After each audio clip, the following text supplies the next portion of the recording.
El Gobierno de la Ciudad de México, a través de la Secretaría de Cultura, editoriales participantes y Para Leer en Libertad, invitan a la Feria Internacional del Libro Zócalo Virtual 2020. Presentaciones, charlas, debates, homenajes y más del 9 al 18 de octubre de las 12 del día a las 12 de la noche a través de la página filzocalo.cdmx.gov.mx. No te pierdas nuestras actividades a través de nuestro canal de YouTube, todos los días de 8 a 9 de la noche y en otros horarios que puedes consultar en la página brigadaparaLeerEnLibertad.com. Búscanos en redes sociales y sigue las transmisiones para conocer nuestro catálogo de ventas y llevarte libros de regalo que podrás recoger en la Castañeda 44, Colonia Mixcoac. Feria Internacional de Libros Zócalo Virtual 2020, del 9 al 18 de octubre. Para leer en libertad.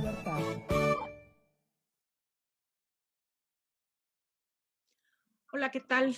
Bienvenidos a esta primera actividad de la Brigada para Leer en Libertad en la Feria Virtual del Zócalo 2020. Este año participaremos en una barra de actividades y hoy comenzamos con una mesa de superlujo que titulamos Gobiernos de Izquierda en América Latina, en la que participarán Boaventura Sousa Santos, Galo Mora, Manuela de Ávila, Ricardo Foster, Amaury Chamorro, y estará moderada por John Ackerman, a quien le cedo la palabra. Muchas gracias por acompañarnos y disfruten esta charla. Pues muchas gracias, Marina, qué lujo moderar. Espero que no sea muy moderador mi intervención, sino radicalizar esta mesa con tantos distinguidos personalidades de toda América Latina. De veras un gran lujo estar aquí participando en estas festividades de los 10 años de la Brigada para Leer en Libertad, que es oro puro, es algo muy, muy, muy valioso para generar conciencia crítica, participación ciudadana y avanzar en esta transformación de la patria en que todos participamos en México. Y desde México tenemos que aprender mucho, mucho de los otros países de América Latina, sus luchas, sus experiencias, sus éxitos, sus frustraciones, sus utopías y sus horizontes. Y quién más que esta gran mesa para compartir con nosotros. Y vamos a empezar con las palabras de el maestro de todos nosotros, el gran doctor Boaventura Sousa Santos, que nos visita desde Portugal. Por favor, Boa, aquí estamos muy atentos a tu palabra. Es una alegría estar aquí con todos, además muchos de ellos mis queridos amigos desde hace muchos años, y para discutirmos temas que son importantes hoy. Todavía no es nuevo el tema realmente, ¿no?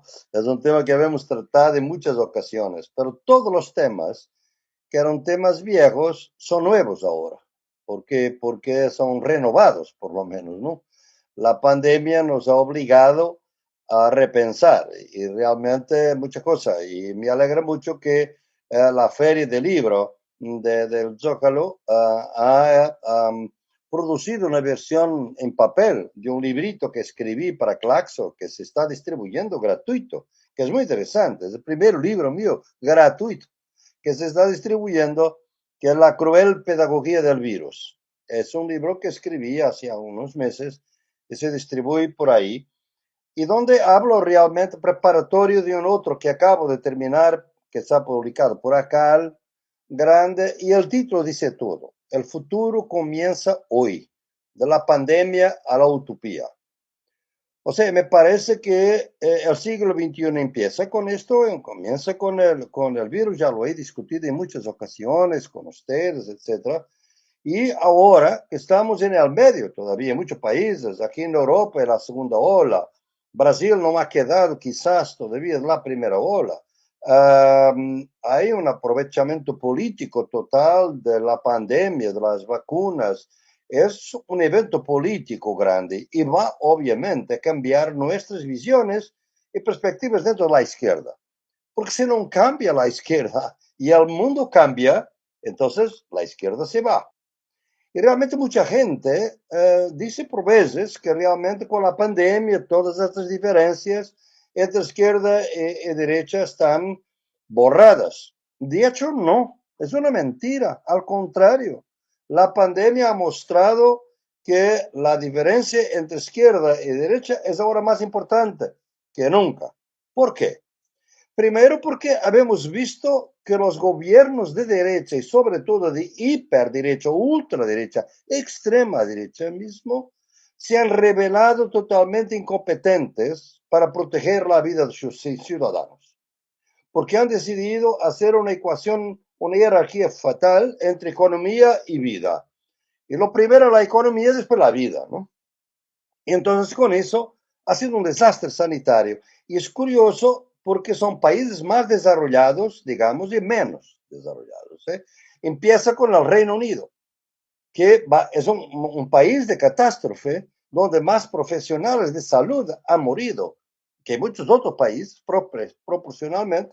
Los Estados Unidos, un país de desastre, un Estado fallido de alguna manera para proteger la vida de la gente. Brasil, obviamente. Colombia, que es desastre. Ecuador, de alguna manera, está aquí a Mauricio, me corriga. Bolivia, en este momento también. O sea, nosotros vemos que los gobiernos de derecha y de ultraderecha, Modi en India, se han revelado totalmente incompetentes para proteger la vida de la gente. Y realmente algunos gobiernos con más sensibilidad de izquierda en el mundo, por ejemplo aquí en Portugal, antes, Uruguay es derecha, pero una derecha muy especial, es muy importante mirar a Uruguay. Y obviamente Alberto Fernández en Argentina han tomado políticas que buscaron al contrario proteger a la gente. No sé si logran, pero buscaron proteger a la gente. Entonces, me parece que esto es una lección muy importante. Es importante distinguir entre izquierda y derecha. Por otro lado, son los movimientos sociales y partidos de izquierda más conectados con la realidad local que han tomado iniciativas de protección de la vida de la gente. Fíjense ustedes como, por ejemplo, en Argentina, los barrios populares de la Zabaleta y otros con los cuales estoy en contacto, que protegieron a la gente con medidas, con comedores populares, cuando el Estado no estaba presente todavía. Vemos en Brasil, Paraisópolis, una favela donde la gente se organiza para proteger la vida, donde hay vereadores del PT y del PSOL y del Partido Comunista que van a los pueblos, entregar lo que los brasileños llaman la cesta básica, o sea, comida para la gente, ¿no? El MST, el Movimiento de los Sin Terra, ha distribuido millares y millares de toneladas de comida en todo el país y a los pueblos indígenas. O sea, realmente hace diferencia ser de izquierda o de derecha, de la sensibilidad de estar con los de abajo o no estar con los de abajo. Y eso para nosotros es importante. ¿Eso quiere decir que la izquierda va a tener un ventaja en el futuro próximo? No, no. ¿Por qué?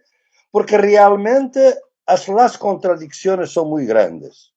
Por un lado, porque realmente los estados están con las fake news, ven como Trump y como Bolsonaro mienten totalmente a la gente y la gente quiere creer en eso, ¿no? Que la idea, Trump ahora dice que son 200.000 muertos, pero podrían ser 2 millones. Él ha impedido que 2 millones mueran. Es así. Y Trump va para las Naciones Unidas mentir todo sobre Pantanal, sobre Amazonía, sobre las muertes. 130 y muchos mil muertos, con una queja en el Tribunal Internacional que yo suscribí en contra de Bolsonaro por una intención de crear un genocidio de los pueblos indígenas. Y tenemos pruebas. Puede el tribunal no aceptar, pero las pruebas las tenemos, indicios muy fuertes. Entonces, me parece que con esto podríamos decir, esta gente terminó su política, no terminó. Y no terminó ¿por qué? Porque hay gente de la población, además de las fake news, de la manipulación, etcétera, hay mucha gente que de una pequeña clase media, pero que tiene poder dentro de los medios, que quiere que todo vuelva a lo normal. Y los gobiernos de derecha son los más eficaces en eso. Decir que no era una cosa muy grave, como Bolsonaro, es una gripezinha. es algo que va a pasar. Trump decía que el virus va a pasar con el verano, ¿no? O sea, la idea de que todo va a regresar a lo normal. Trump ahora en toda la publicidad de la campaña lo hace lo mismo, ¿no? La idea no hay mascarillas, no hay nada, todo está normal. Y la gente le gusta a esta clase que está con mucha incertidumbre que se vuelva, que alguien les diga que vamos a volver a lo normal, que obviamente es el infierno para gran parte de la población mundial, ¿no? Entonces, ¿qué vamos nosotros? ¿Qué va la izquierda latinoamericana a hacer cuando tiene la oportunidad que está junto con una otra, que es que el Estado es importante? Porque después de 40 años de neoliberalismo, cuando viene la pandemia, la gente busca los mercados para salvarse, para protegerse. No, busca el Estado. El problema es que el Estado no estaba ahí muchas veces, porque el Estado estaba descapacitado para proteger a la gente con los recortes, con el subfinanciamiento, financiación, con todos los recortes de políticas públicas, con 40 años de neoliberalismo, de privatización y de desmonte del Estado y de las políticas sociales. Hay que reconstruir el Estado. Entonces la izquierda de alguna manera ha sido fuerte en mantener la importancia del Estado ahora. Son argumentos válidos, pero para aprovechar esta oportunidad. Y con eso quería terminar esta corta intervención. Yo pienso que habrá que hacer cambios. Cambios en las izquierdas. Y lo primero cambio es que hace 10 años era la democracia progresista, como la llamábamos entonces, que estaba en peligro. Eran los gobiernos de la primera década que se iban uno detrás de otro. Fue Brasil, fue Bolivia, fue Ecuador, fue etcétera. Se fueron. Y ahora que está en peligro no es la democracia progresista, es la democracia pura y simple. Los fascistas están llegando al poder. Yo que pienso que mucha de la izquierda latinoamericana está dormida. No piensa que realmente tiene que unirse, tiene que renovarse, tiene que pasar por todos los dogmatismos, y por eso que estoy aquí con Manuela Dávila, porque es el único caso exitoso en Brasil de una unidad de izquierda para la alcaldía. Y una unidad que ganadora, por supuesto. No habíamos logrado eso en São Paulo, no habíamos logrado eso en Río, no habíamos logrado en ninguna otra parte, ¿no? Por otro lado, no es solamente la unidad, es que qué modelo de país queremos. Lo que está la lección cruel, la enseñanza cruel de la pandemia, entre muchas otras que menciona en el libro, es que realmente en este momento este modelo de desarrollo de los megaproyectos está terminado. Y por eso para mí me molestó mucho cuando John acaba de me decir que Víctor Toledo renunció. Yo no lo sabía.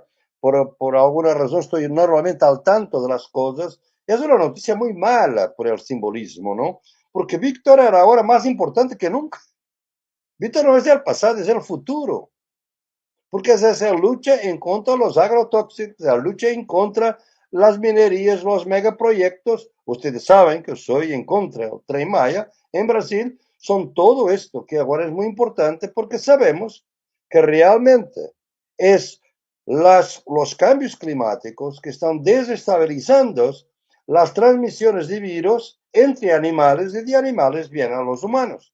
Y por eso nosotros vamos a entrar en un periodo de pandemia intermitente. No va a haber una pospandemia. Vamos a confinar, desconfinar, confinar, desconfinar. Va a ser muy difícil. La vacuna, a lo mejor, es eficaz en 50% de los casos. Sin pensar en los efectos colaterales. Hay una lucha brutal. La izquierda va a tomar esta lección. Con eso concluyo. Podría decir mucho más. Pero mire, ¿quiénes son los países que están presentando más rápidamente vacunas? Los que no privatizaron los laboratorios de producción de vacunas. Rusia, China y Cuba. Es curioso, ¿no? Es importante. Los otros están en una lucha de ganancia porque estas empresas no era productivo producir vacunas para una cosa que podía llegar o no. Y por eso tampoco tenemos antibióticos, porque los antibióticos curan a la gente. Y las grandes empresas no quieren que la gente se cure. Quieren que tenga colesterol, que esté un poco obesa, que tenga toda tensión arterial, hipertensos, para seguir con los mismos remedios. Entonces, hay aquí un cambio muy grande. Mi problema es, y alguna angustia es de saber si la izquierda va a aprovechar este cambio. Debería unirse, deberíamos organizar no un foro de São Paulo, que es un poco el foro de la izquierda un poco vieja, pero estamos intentando organizar el Foro Social Mundial y imagínense que lo estamos pensando para México. 2021, quizás 2022, pero es un gran intento de renovación de los movimientos que los partidos, las organizaciones debían seguir. Realmente no estoy así tan optimista cuánto podría estar en términos de la oportunidad enorme que nos da esta pandemia para podernos presentar nuevas propuestas al mundo. Vamos a ver lo que va a pasar, pero hay que discutir. Muchas gracias y ahora quiero oír mis compañeros y compañeras acá en este debate. Muchas gracias. Chao. Muchas gracias a ti, querido maestro Boaventura, una riqueza enorme en tu intervención como siempre. Quédate con nosotros, por favor. Vamos por el momento bueno, pero primero retomo la provocación o la invitación de Boa. Hagamos el Foro Social Mundial aquí en México, inmediatamente que hayan posibilidades, virtualmente si es necesario. México ya está recuperando su larga tradición de abrazar a los movimientos de izquierda del mundo, de América Latina en particular. Ahora con un gobierno democrático, progresista, de izquierda en México, es una gran oportunidad para volver a ser el centro de articulación del pensamiento crítico. Así que hagámoslo, por favor, Boa.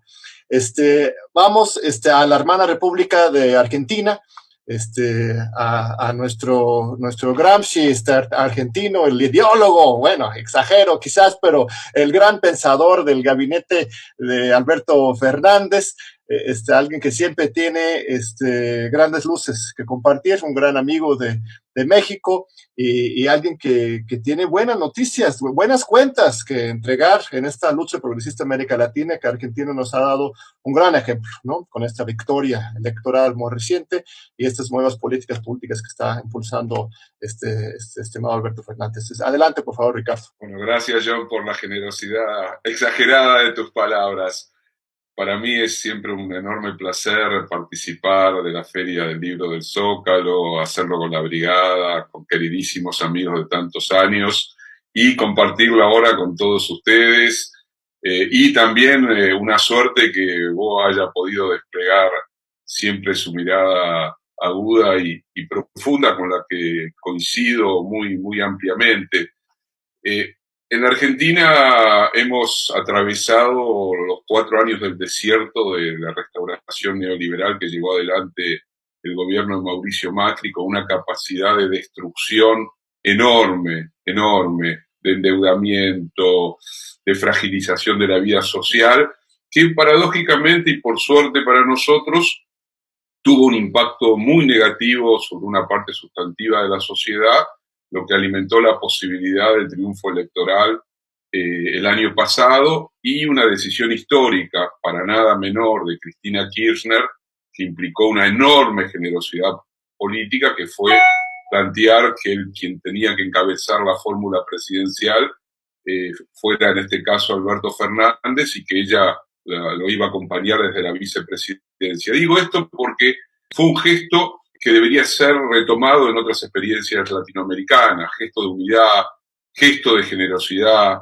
gesto de preocupación principalmente por los destinos de nuestras sociedades. Eso significó un enorme triunfo electoral, se ganó con el sistema electoral argentino en primera vuelta con casi el 50% de los votos, y claro, todos imaginábamos un tipo de gobierno y la pandemia nos impactó de tal manera que el propio Alberto Fernández está recorriendo un camino de aprendizaje muy profundo. Me une una relación intensa, nos conocemos hace muchos años con Alberto y tenemos una posibilidad de diálogo a partir de la creación del Consejo de Asesores que me permite ver cómo se va desarrollando este camino. Alberto era un hombre que se definía a sí mismo como culturalmente progresista, yo diría un hombre de centroizquierda, que viene del peronismo. No me voy a detener a hablar del peronismo porque nos llevaría demasiado tiempo, lo dejamos al costado, pero que económicamente se veía a sí mismo mucho más de centro, mucho más desde una mirada de mercado, para nada en la línea fuerte que impulsaron en su momento Néstor y Cristina Kirchner y que llevó a las disidencias que durante muchos años distanciaron a Alberto de Cristina. Y sin embargo, a partir de ver lo que había sucedido con la Argentina durante los 4 años del macrismo y el impacto durísimo de la pandemia, Alberto rápidamente comprendió que estábamos frente a un nuevo desafío, que había que repensar el Estado, que el Estado tenía que rápidamente ir en auxilio de los más débiles de la sociedad, que había que reconstruir el aparato sanitario. La Argentina tiene una tradición de aparato sanitario importante, que ha sido muy fuerte en América del Sur, pero a lo largo de los años neoliberales ese aparato de salud pública fue devastado. El macrismo, por ejemplo, transformó el Ministerio de Salud en una secretaría. Para que se entienda, en México los ministerios son secretarías. En la Argentina las secretarías son ministerios. La secretaría es inferior a nivel del ministerio. Lo que hizo el macrismo, como en casi todos los proyectos neoliberales a nivel mundial, fue de financiar el sistema de salud en el país. La primera decisión de Alberto Fernández, al, por supuesto, plantear la cuarentena como el único instrumento que se veía como capaz de frenar en parte al virus, fue acompañar la cuarentena con la reconstrucción sistemática y a una velocidad impresionante de un sistema de salud que estaba muy dañado, pero con un personal, médicos, médicas, enfermeros, enfermeras, de alta calidad tradicional en la Argentina, que rápidamente se pusieron manos a la obra y el Estado comenzó a transferir recursos impresionantes. Junto con los recursos destinados al sistema de salud, también se implementó un sistema de ayuda social inédito en la historia argentina, que es un país que ha tenido tradición de un estado de bienestar. Quiero decir, 10 millones de compatriotas recibieron lo que se llama el IFE acá, que es un ingreso directo de una cantidad de dinero significativa todos los meses mientras va durando la pandemia, pero junto con ese dinero también se transfirió a decenas y decenas de miles de empresas, medianas, pequeñas e inclusive grandes, el dinero para poder pagar el 50% de los salarios de todos los trabajadores y trabajadoras registrados en Argentina.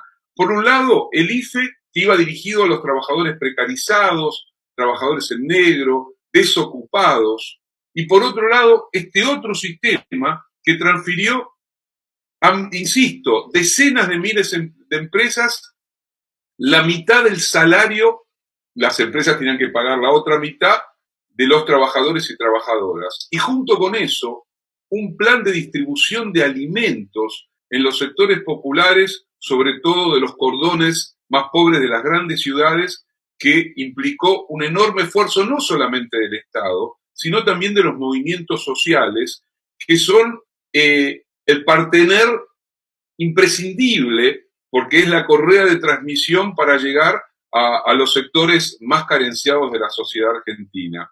Junto con eso también se toma la decisión, por ejemplo, de regular a las telcos, que es un tema decisivo para que Internet llegue gratuitamente a sectores que no tenían acceso, para congelar los aumentos de precio, y al mismo tiempo que se hizo eso, desde marzo están congelados todos los precios de los servicios de energía y de transporte en la Argentina, y se congelaron todos los desalojos de todos los inquilinos a lo largo y a lo ancho del país. Y se prorrogaron automáticamente todos los contratos de alquiler de casas, departamentos, etcétera, etcétera. Con esto quiero decir que ya Argentina volcó más de 6 puntos de su PBI para desplegar todo este proyecto de reconstrucción del Estado, y al mismo tiempo el gobierno está señalando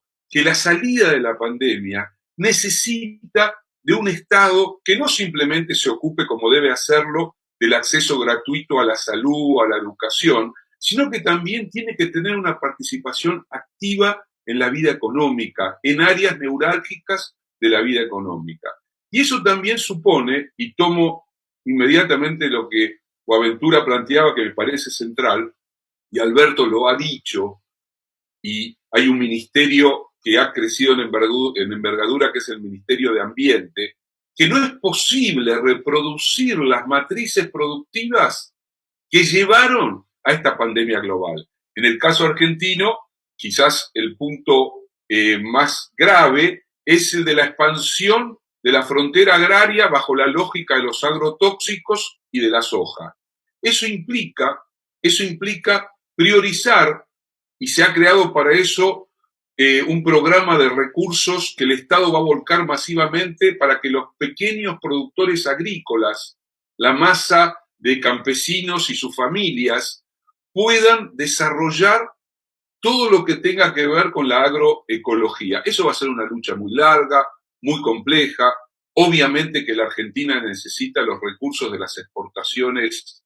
La negociación fue, creo que, muy exitosa, con un acuerdo con más del 99% de los acreedores privados, que le abren a la Argentina prácticamente 4 años de no tener que desembolsar más de 40.000 millones de dólares que tenía que haber desembolsado, en realidad más, casi 60.000, y un ahorro de prácticamente 40.000 millones de dólares. Eso significa que es posible encarar ya ahora y en la salida de la pandemia un proyecto de reactivación que tiene que tener, por supuesto, como norte fundamental una distribución más justa de la riqueza.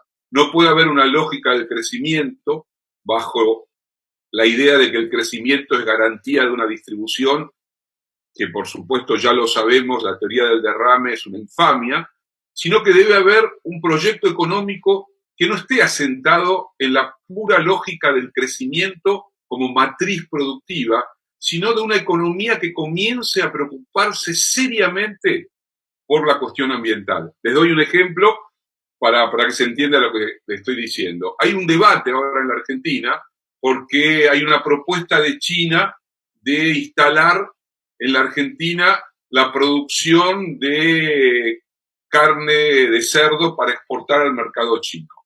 Eso obviamente podría ser, en términos económicos, muy favorable para la Argentina, pero conocemos la experiencia de las macrogranjas. México las conoce muy bien también. Las macrogranjas han sido vectores fundamentales de la zoonosis entre los animales y los seres humanos y la creación y expansión de los coronavirus. Pero a su vez las macrogranjas tienen un impacto sobre el agua, la ecología de la región donde se instalan, el trabajo de los pequeños productores, amplía la frontera sojera porque necesita de esa soja para el alimento de los cerdos. Y hay todo un debate del que están participando organizaciones sociales, campesinas y demás, para plantearle a China otro tipo de acuerdo. No con 25 macrogranjas gigantescas, sino que decenas de miles de pequeños productores agrícolas que tienen experticia, que tienen capacidad de diversificación, puedan producir para el mercado chino valor agregado, en este caso, entre otras cosas, de producción de carne animal. Con esto quiero decir que la sociedad está debatiendo este tipo de problemas que me parecen fundamentales de cara al futuro. A mí, para terminar esta intervención, a mí hay una cosa que me preocupa mucho, que quizás en el caso argentino estemos un poco más distantes de eso, precisamente por la existencia paradojal del peronismo, que es el crecimiento no de las derechas neoliberales, sino el crecimiento de las nuevas derechas que producen un maridaje extraño entre neoliberalismo y neofascismo. El caso brasilero es un caso muy fuerte, pero en el caso europeo, extremas derechas que se apropian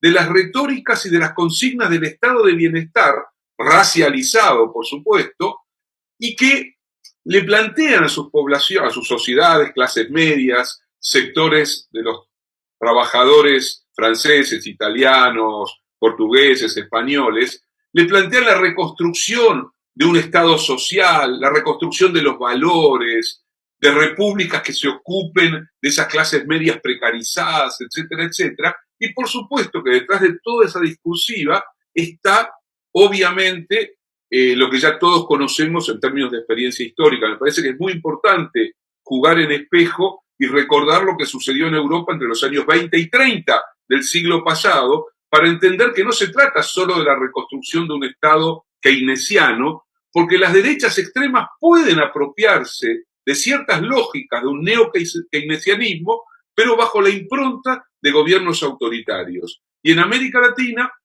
eso lo estamos viendo en el caso brasilero, con la entrada fuerte de las corrientes neopentecostales, que derechizan por el lado de los valores a las sociedades, que están en contra, obviamente, de la educación sexual, de la decisión libre de las mujeres de interrumpir el embarazo, etcétera, etcétera, y que le hablan a las comunidades más pobres, diciéndoles que hay que reconstruir la vida social, la vida moral, la familia, etcétera, etcétera, etcétera. Creo que allí las izquierdas tienen que hacer un enorme aprendizaje. Manuela Dávila es pues una política, una periodista que ha tenido una trayectoria espectacular, una estrella de la izquierda latinoamericana, mundial, me atrevería a decir, y que hoy compite para pues lo que nosotros aquí en México llamamos la presidencia municipal de la ciudad de Porto Alegre. Va adelante en todas las encuestas, fue candidata también para la vicepresidencia en la última elección presidencial. Manuela, por favor, escuchamos tu palabra siempre llena de emoción y de esperanza.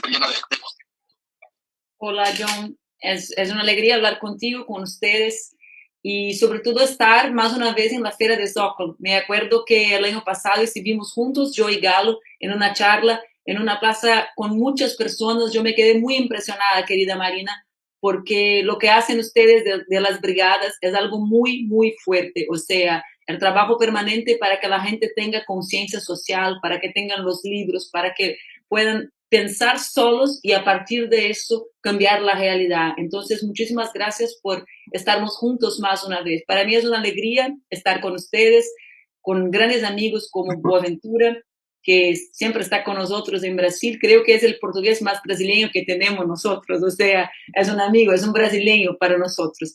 Con Ricardo, con mi amigo Galo, con Amaury, con John, con ustedes y con todos los que están con nosotros en la internet. Yo pensaba, por primero voy a decir, Boas, que sí, es verdad que el foro puede ser en México en 2021, pero si yo fuera la alcaldesa de Porto Alegre, creo que tenemos que luchar para que vuelva, o sea, para que vuelva para su espacio, porque Porto Alegre es una ciudad que hace mucho tiempo nos ha dicho que es posible cambiar el mundo. Hace 20 años que nos ha dicho y nos ha enseñado muchísimo acerca de la unidad. Lo que el foro planteó fue no solo cómo hacer, sino que teníamos que hacerlos juntos en América Latina y en el mundo. O sea, volver para Porto Alegre es también parte de nuestra lucha, porque no es el evento, sino las ideas del foro en Brasil. Creo que es importante que hablemos que en este año tenemos 10 años del proceso, de cuando empieza el proceso de golpes en nuestro continente. O sea, hablar de gobiernos de izquierda en América Latina en este año, es decir, que hace 10 años que empezó el proceso de desestabilización democrática en Honduras. Y después de eso tenemos lo que estamos viviendo hoy, o sea, con Honduras, con Brasil, con Ecuador, con Bolivia, con lo que vivimos en Argentina, con lo que vivimos en Paraguay. O sea, hace 10 años que nuestro continente lucha por la democracia. Y como nos ha dicho Boa, luchábamos por la democracia liberal. Hoy luchamos por la democracia, pero hace una década que este plan está en nuestro continente. Y en esta década tenemos el lawfare como instrumento de cambios en la democracia. O sea, lo que vivieron los argentinos, lo que vivimos hasta hoy los brasileños, lo que viven los ecuatorianos, es parte de un proceso de un cambio de cómo están conduciendo a las amenazas de la democracia, ¿no? Son 10 años que tenemos golpes y lawfare. o sea, 10 años que nuestros pueblos intentan resistir a las amenazas. Y en este tiempo, con más dificultades, o sea, tenemos el tema de la OEA, hemos tenido hace unos días el tema de la Comisión Interamericana de Derechos Humanos, de lo que han hecho con Paulo Abrán, nuestro compañero. Tenemos el tema del BID y de cómo se está conduciendo el BID, que tiene relación con nuestros gobiernos o con la perspectiva de tener gobiernos. Tenemos el tema de Mercosur y de UNASUR y de cómo se están fragilizando elementos de relación entre nuestros países. O sea, hemos tenido un proceso que fue gradual, pero muy, muy intenso. Y creo que estamos en un momento muy grave de eso, que es la ausencia de democracia, una mayoría de gobiernos de derecha y de extrema derecha con la pandemia. O sea, la pandemia no llega en una América Latina que está en nuestros gobiernos como ha estado hace 8 años. Llega en gobiernos que negan el Estado, y nosotros sabemos que el esencial para enfrentar la pandemia es justo el Estado, no el Estado tradicional o un debate viejo acerca de eso, sino que tenemos nuestros pueblos impedidos de trabajar. O sea, cómo tener comida para la gente. Es de eso que volvemos a hablar en América Latina. Yo hacía un chiste con una amiga diciendo, ¿cómo voy a hablar de América Latina si estoy con toda mi cabeza en las calles de la ciudad, ¿no? Pero voy a usar números de la ciudad para que tengan una idea. La ciudad de Porto Alegre tiene 1,5 millones de habitantes. De estos, hoy, casi 300,000 están con el auxilio emergencial que decimos, que es el soporte del gobierno central para que estén viviendo. O sea, imaginen que cada uno de esos 300,000 personas tiene más una persona en sus casas. Tenemos más de 1/3 de la ciudad con comida en su mesa por cuenta del soporte del Estado. Y no tenemos perspectiva de volver todo el trabajo, porque ¿cómo vamos a volver con las escuelas? O sea, tenemos un colapso social en gobiernos que no creen en eso, que no creen en el Estado, que no creen ni siquiera en la salud pública. Entonces, creo que vivimos en el continente y en Brasil específicamente el periodo más grave de nuestra historia. Yo no sé, cuando miro para el pasado, no encuentro una situación tan peligrosa para el pueblo como ahora. Y me gustaría hablar de una de las cosas de eso, ¿no? ¿Qué tenemos hoy en Brasil? Ustedes saben mucho de lo que tenemos en Brasil porque es un desastre en todos los niveles, ¿no? Entonces, el primero que me gustaría decir es el tema que tenemos en el país un gobierno que no tiene compromiso con la democracia en la región. Creo que eso es un elemento importante del gobierno de Brasil, porque si es verdad que los otros países tienen gobiernos de derecha o no tienen gobiernos comprometidos con la democracia interna, también es verdad que no hay un gobierno con tan poca ambición por la soberanía de su propia nación como el gobierno de Bolsonaro. O sea, lo que hemos visto hace 10 días en Brasil con la visita del Departamento de Defensa de los Estados Unidos para una relación acerca de Venezuela, nunca hemos tenido visto en nuestro país. O sea, como un posto avanzado. Decíamos cuando estaban los portugueses acá que era el príncipe regente, la figura de un príncipe que no era príncipe de verdad, porque era príncipe de otro país. O sea, tenemos un gobierno que está con el tema, no solo con pero con el tema de Venezuela y de los conflictos armados en el continente, que no hemos hablado todavía, muy fixado. O sea, eso es una perspectiva dramática. ¿Por qué? Porque sabemos la situación muy tensa que viven los venezolanos, sabemos lo que representa para el mundo la región de frontera de Brasil con Venezuela. O sea, hay el tema de Venezuela, pero hay el tema de Amazonia, porque no hay ninguna ingenuidad, ¿no? Sabemos que la frontera donde estaba el norteamericano hace 10 días no era la frontera de Brasil con Uruguay, ni siquiera, querido Ricardo, la frontera de mi estado con Argentina, ¿no? Es la frontera donde hay la mayor reserva natural del mundo, que es verdad que no se está cuidando nada, ¿no? Porque tenemos ahora muchísimas quemadas, pero ahí está el agua y la biodiversidad del planeta. Y ahí están los norteamericanos. Eso para mí es un tema importante de decir de nuestro gobierno. El otro es el tema de la cuestión ambiental. Boaventura y Ricardo han hablado acerca de lo que representa la crisis ambiental para la crisis económica y sanitaria que estamos viviendo. O sea, el tema ahora del Pantanal y el tema permanente de la región amazónica es un tema también clave para el mundo que pasa hoy en Brasil. Es verdad que para nosotros de izquierda siempre es un tema muy sencillo, ¿no? Porque sabemos que tampoco las naciones europeas tienen una preocupación así como, uy, Amazonia es del mundo. No, Amazonia es de Brasil y la lucha por eso y de los países que están en la Amazonia es de Brasil y es siempre una lucha de cómo arreglar el tema de la soberanía de Brasil, los intereses de las naciones europeas y de los Estados Unidos, por obvio, en la región, pero ahora es un tema de salud pública para el mundo. Lo que están haciendo en ese espacio no es algo que tenemos como subestimar. Para que tengan una idea, ya son 10 minutos, mira, yo pensaba, ¿cómo hablé poco y cómo he hablado poco? Voy a concluir la primera volta. No, un par de minutos todavía, por favor, redondea sin ningún problema. Por la dificultad que tengo que pensar en portuñol, eso tengo más tiempo que no, te regalamos un par de minutos más, no te preocupes, Manuela, adelante.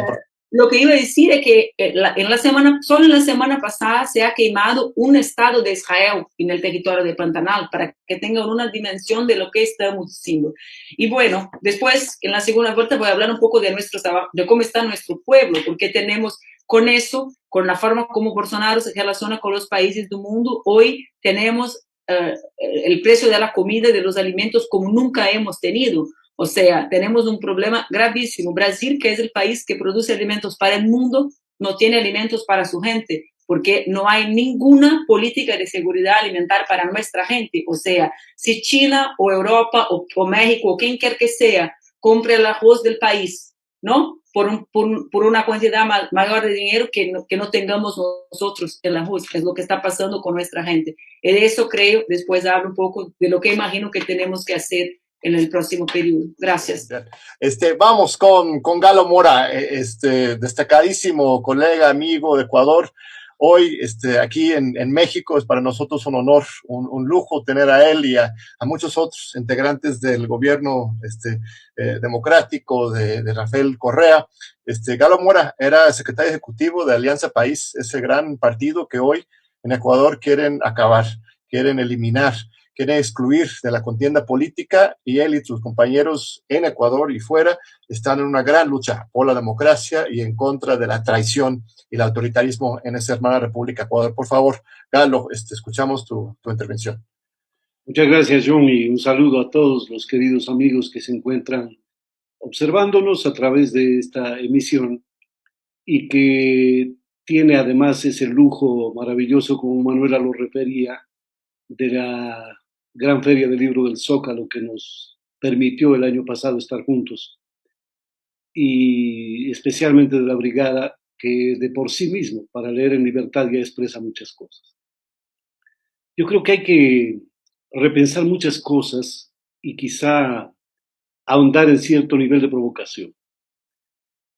Más allá de los éxitos potenciales, presuntos o reales, de los gobiernos progresistas que se iniciaron con el advenimiento al poder del comandante Chávez, yo creo que hay que cuestionarnos algunos temas particularmente que tienen que ver incluso con la simbología.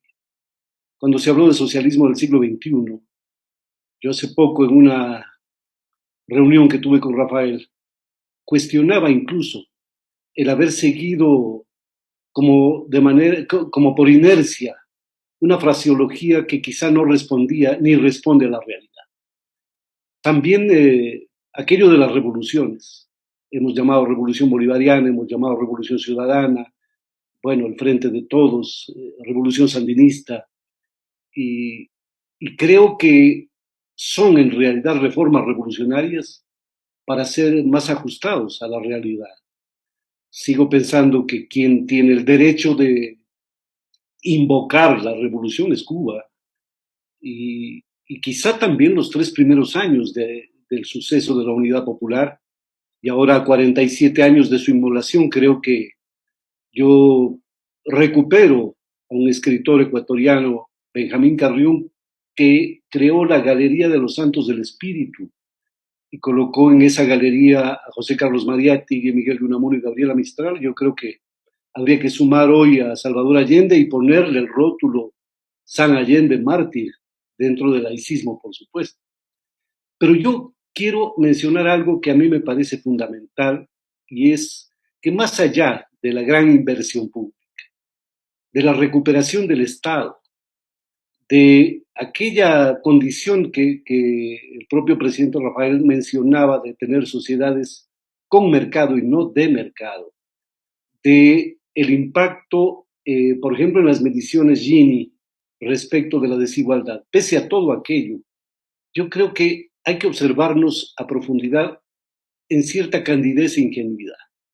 Cuando decía Manuela, que está con su hijita ahí tan bella, yo creo que sobre el lawfare, yo creo que actuamos con candidez. Si la contrarreforma del siglo XVI contra Lutero se denominó así, si los contras, llamados así en la administración Reagan, actuaron contra el proceso sandinista, ¿cómo no íbamos a esperar reacciones brutales de un poder que no puede ser exterminado simple y llanamente bajo las condiciones en las que llevamos adelante esos procesos? La Comuna de París, la guillotina de la Revolución Francesa, la palinodia y destartalamiento de todo el bolchevismo por parte del estalinismo, las traiciones una tras otra en la Revolución Mexicana, podían ya iluminarnos respecto a cuáles son la naturaleza de las traiciones, de la apostasía, del renegado, de lo que Benedetti llamó alguna vez aquel que asiste gozoso a la industria del arrepentimiento. Yo creo que ahí hay otros elementos que debemos ahondar y profundizar. ¿Con quiénes estuvimos caminando? ¿Y qué era ese lawfare? ¿Dónde se puede inscribir en el relato paleobíblico al lawfare para poder entender lo que nos ha pasado? ¿Dónde están hoy Anás, Caifás y Pilatos? ¿Quiénes son? ¿Cómo se han travestido? Y, por ejemplo, en 1905, el Premio Nobel de Literatura, la obra es ultramontana, pero nos presenta un elemento importante. Henry Sienkiewicz, el polaco en Quo Vadis, tiene un personaje que se llama Chilón Chillónides, a quien yo leía de adolescente. Y ahora, al revisar aquella obra, observo que Chilón Chilónides era el tribuno que se jactaba de condenar a inocentes, entre ellos a Ursus, por ejemplo, al vencedor de Crotón. Y entonces de ahí está tomado, como Huntington le dijo a Atilio Borón, nosotros leemos más a Marx que ustedes para poderlo atacar. Y entonces, ¿qué es lo que nos ha sucedido? Exceso de confianza, ingenuidad, candidez, buena voluntad, ese optimismo de la voluntad gramsciano, ya que citaban a Ricardo como nuestro Gramsci. Y entonces yo creo, hoy más que nunca, que debemos tener una observación profundísima, que no tiene que ver con la autocrítica. A mí la autocrítica siempre me ha parecido un término sonso, que más bien genera como justificación de incompetencias. Y me acuerdo la anécdota a propósito de Gramsci, que el nieto de Gramsci decía en Moscú que los hombres de la nomenclatura stalinista llegaban para decirle a su padre, es decir, al hijo de Antonio Gramsci, venimos a hacerte una autocrítica. Yo desde ahí ya desconfío de la palabra. Pero el caso fundamental entonces es hacia dónde podemos ir en términos de lo que significa nuestra posición frente a aparatos financiero, bancario, mediático, militar y especialmente judicial. En los 70, los revolucionarios, con Allende a la cabeza, eran exterminados por ser el cáncer marxista, como lo dijo Pinochet. En los 90 ya se trató de hacer de coligarlos con el terrorismo, luego con el narcotráfico y finalmente con los delitos de corrupción, al punto que se ha condenado a Rafael Correa Delgado, y esto yo creo que debe el mundo saberlo, por dos elementos que cualquier estudiante de derecho se reiría: influjo psíquico y acción volitiva. Es decir, ya ni siquiera hay vergüenza para decirlo. Entonces, frente a todo esto, a la proscripción, a la persecución, al haber destartalado las grandes conquistas, puedo mencionar 4 temas respecto de lo que nos ha sucedido. Julian Assange, entregado de manera perversa, antisoberana, para dejar que la policía británica entre a la embajada ecuatoriana en Londres.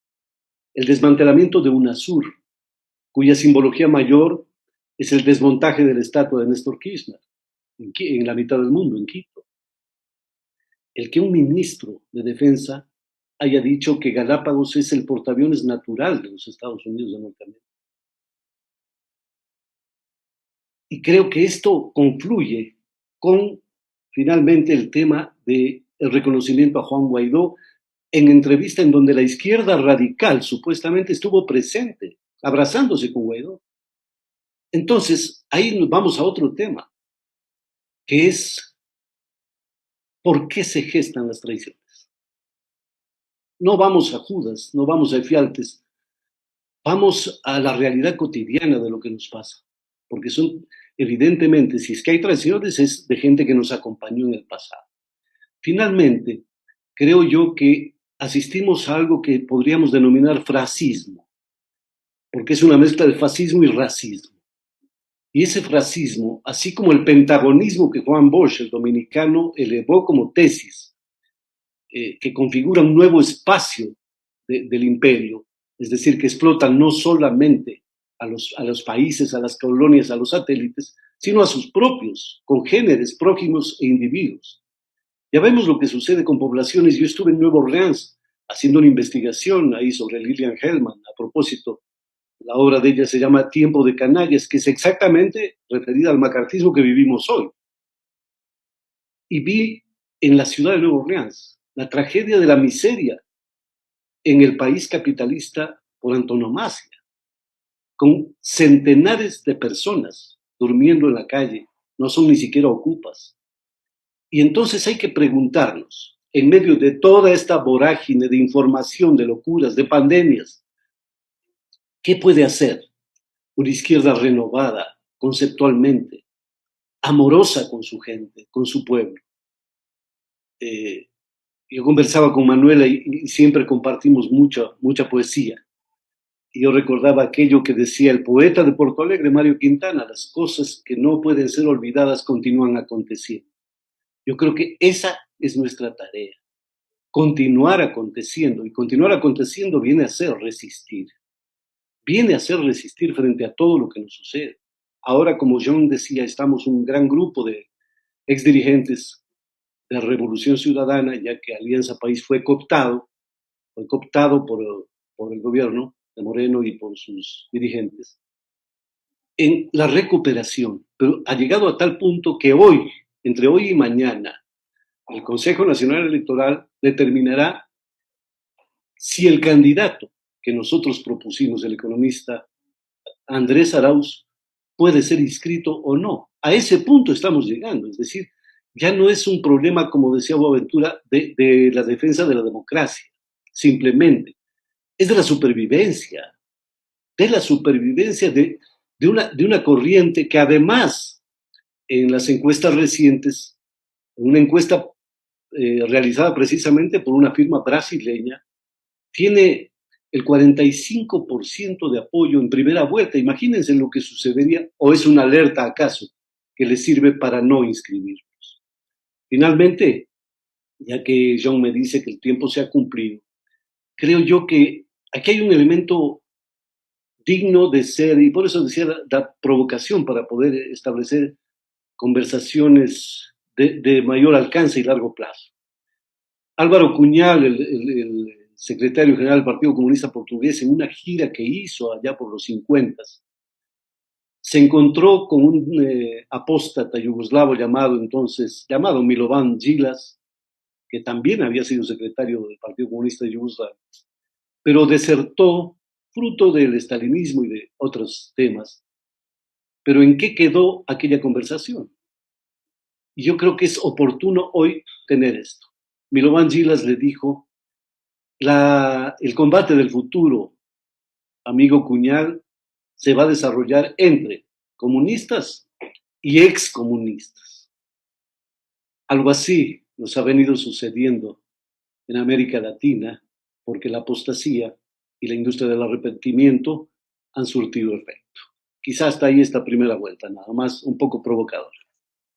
Muchas gracias, querido Galo. ¿Cuándo son las próximas elecciones en Ecuador?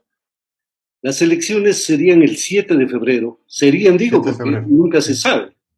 Claro. Nunca se sabe. Ya en Bolivia también debieron ser. Sí, entonces, teóricamente cada elección se abre una ventana a la democracia, pues, pero sí, justamente en Bolivia, en Ecuador, siempre están buscando pretextos para cancelarlas, pero por lo menos hay una meta en el corto plazo. Muchas gracias, querido Galo. Vamos inmediatamente con Amaury Chamorro, gran periodista, político, latinoamericano, conocedor de toda la región. Él tiene sangre brasileña, ecuatoriana. Hoy nos acompaña desde Medellín, Colombia, donde él está trabajando con el alcalde Daniel Quintero. Y pues un gran conocedor de toda la región, pero nos va a compartir algunas luces sobre el proceso en Colombia, que ha sido la excepción de la excepción, ni giro a la izquierda ni vuelta a la derecha, sino más o menos esa misma división y conservadorismo constante. Así que hay esperanza en Colombia, Mauri. Bueno, si hay esperanza, siempre va a haber esperanza. Donde haya alguien dispuesto a ser libre, soberano, habrá esperanza. Pero antes de todo quería agradecer la invitación, Marina, también John, qué gusto verlos aquí nuevamente, y bueno, a todos los otros compañeros, Boaventura, Ricardo, Manuela, Galo, querido Galo. Bueno, la situación en Colombia ahora despierta una esperanza en un momento muy, muy, muy complejo, ¿no? Yo quería hablar un poco de Colombia como una piedra angular de la historia de América Latina, ¿no? El único país que nunca ha sido gobernado por la izquierda, ni siquiera por una fuerza de centro, prácticamente, y un país que hubo un periodo de dictadura de apenas 5 años por casi que una casualidad de un acuerdo de las mismas élites, ¿no? O sea, los militares se tomaron el poder porque ya las mismas élites no lograban gobernar el país, y eso hace mucho tiempo. Entonces, pero yo quería hablar un poco de números históricos para llegar a este momento, ¿no?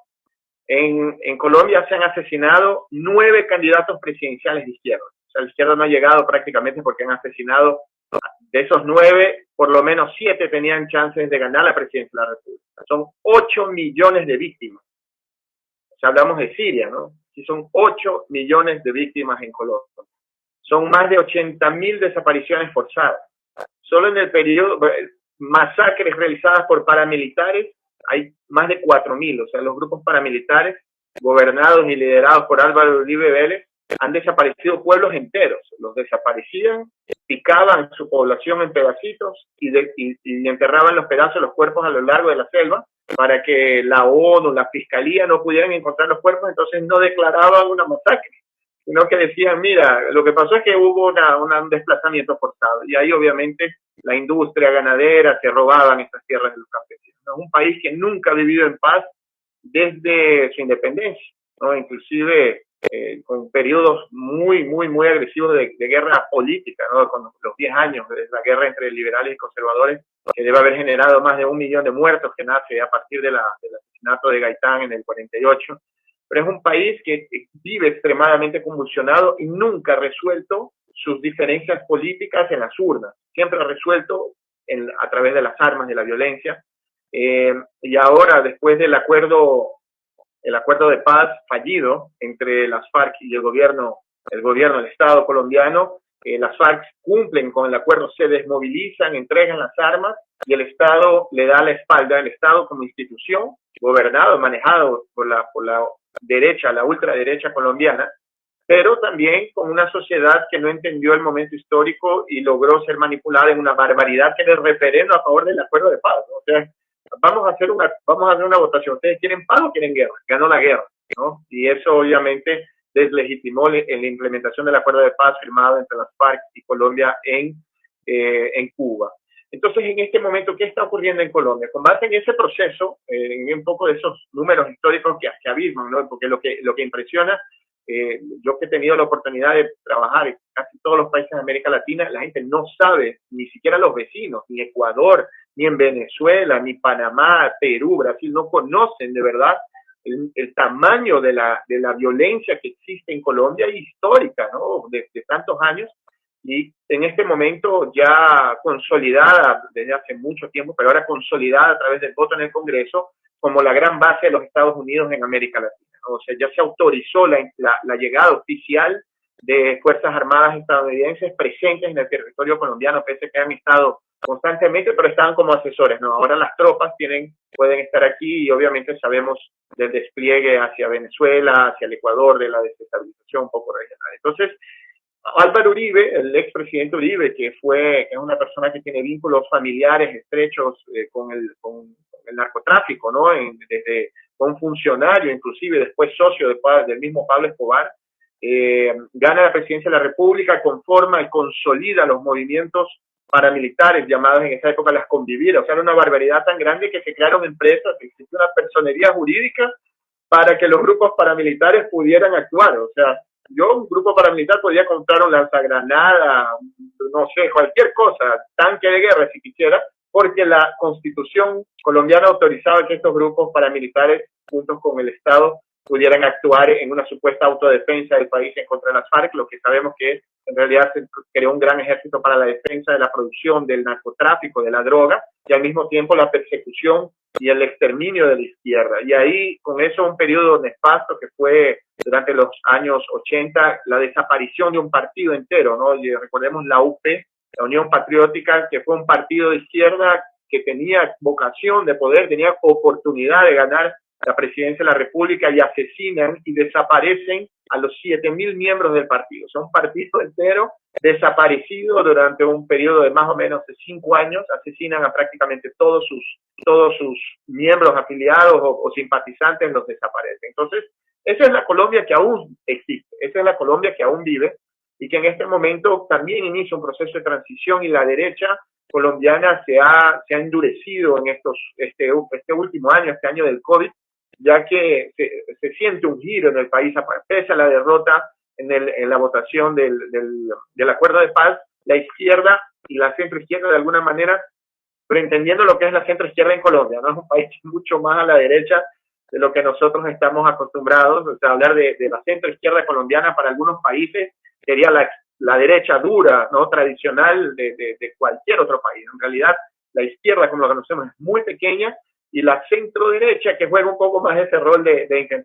intentar mostrarse progresista, un poco más liberal, algunos sectores inclusive pro paz, en este momento han crecido, se han fortalecido, ha nacido una esperanza de un país sin guerra, ¿no? Por primera vez la sensación del país que puede haber un fin de un conflicto armado, o sea, la solución del problema a través de las armas. Pero políticamente Álvaro Uribe viene siendo derrotado tremendamente, inclusive, como lo dijo John, el alcalde de Medellín es el símbolo máximo de la derrota del uribismo en las elecciones municipales que ocurrieron el año pasado. Daniel Quintero, que fue un candidato independiente, apoyó a Gustavo Petro, apoyó el proceso de paz, se libera de alguna forma, en el sentido de él representa la liberación de Medellín del voto duro uribista, ¿no? Por primera vez en la cuna, ¿no? Sabemos Uribe, su origen y su fortaleza aquí en Medellín, en Antioquia, la cuna de los paisas. Entonces aquí Daniel Quintero gana una elección de manera limpia, histórica, el más joven de la historia de Medellín con la mayor votación, pero también Uribe pierde elecciones en casi todo el territorio nacional, fue muy debilitado, y poco a poco su visión, su capacidad de movilización y también su postura pro guerra, junto con el gobierno del presidente Duque, que ha sido muy golpeado en términos de gestión, de su evaluación, hace con que el uribismo se retraiga y pierda fuerza política, y ahora tenemos al presidente Uribe detenido en su hacienda, en el Ubérrimo, una de muchos grupos paramilitares, pero está detenido. Por primera vez en Colombia, nadie iba a imaginar que un hombre con la fuerza y la capacidad de asustar a los poderes, a las instituciones, como tiene Uribe, pudiera estar detenido. Entonces, ¿qué ha ocurrido desde entonces? Cuando Uribe es detenido, se inicia un proceso de masacre, de vuelta al paramilitarismo, principalmente en el sur de Colombia. O sea, ya hay por lo menos unas 80 masacres que han ocurrido en periodo de dos meses y medio más o menos, que han asesinado a jóvenes de manera sistemática, a gente en el campo, en las ciudades, como era Colombia de los años 90 y años 2000 de Uribe. Entonces, y a raíz de eso comienza un proceso de violencia de la policía hacia los manifestantes que vienen marchando a raíz del asesinato de un joven abogado, que fue un video que circuló en las redes sociales y salió en muchos medios del planeta, de una persona que estaba siendo atacada con el taser por la policía y él muere, pero se descubre ahora que él no muere por el taser, sino que él muere porque lo llevan a una estación de policía y lo golpean hasta la muerte. Y eso despierta la furia de sectores de la ciudad, casi todo el país salen a la calle a realmente presionar la fuerza pública, inclusive pidiendo la reforma de la policía y todo lo demás. Pero hay una movida muy importante ahora en Colombia y eso es lo que yo defino, hay un proceso de autogolpe. Colombia está caminando hacia un autogolpe en este momento, ya que políticamente la izquierda está muy fortalecida, la centro izquierda, tiene mucho apoyo popular, se camina, Gustavo Petro continúa liderando las encuestas, Gustavo que fue alcalde de Bogotá y lanzó un proyecto maravilloso, se llamaba Bogotá Humana y ahora es la Colombia Humana, el gran líder de la izquierda colombiana en este momento, yo diría desde Gaitán y Galán, digamos, son los grandes nombres de la historia de Colombia en este momento que han conseguido movilizar esos sectores, lideran un enfrentamiento a ese establishment extremadamente violento, yo diría que es el más violento de la historia de nuestro continente, y más que las propias guerras en América Central y la capacidad que ellos han tenido del manejo absoluto del país desde su fundación. Entonces, en este momento se sienten amenazados política y electoralmente por primera vez. Por primera vez ellos creen que pueden perder las elecciones. Entonces se inicia un proceso de generación de violencia dentro del país para intentar arrinconar el relato de la izquierda, diciendo que la misma izquierda es la que está alimentando la violencia en las calles.